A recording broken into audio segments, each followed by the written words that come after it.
আসসালামু আলাইকুম, সেলাই বাই মুন্নিতে আপনাদেরকে স্বাগত জানাচ্ছি। আজকে আমরা শহরের কোলাহলের ভিতরেও নিজেদের একটু বিনোদনের জন্য চলে এসেছি ধানমন্ডি লেকে।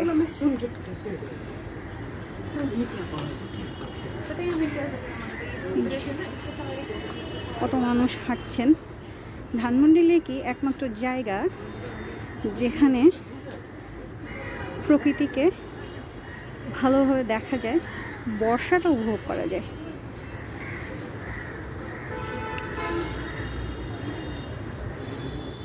লেক ভর্তি পানি, আর পানির উপর রয়েছে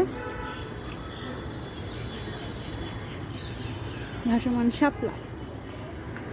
যে শাপলাটা আমাদেরকে বর্ষার কথা মনে করিয়ে দেয়।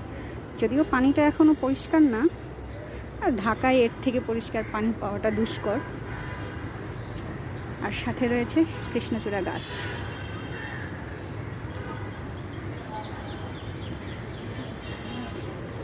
আল্লাহ হাফেজ।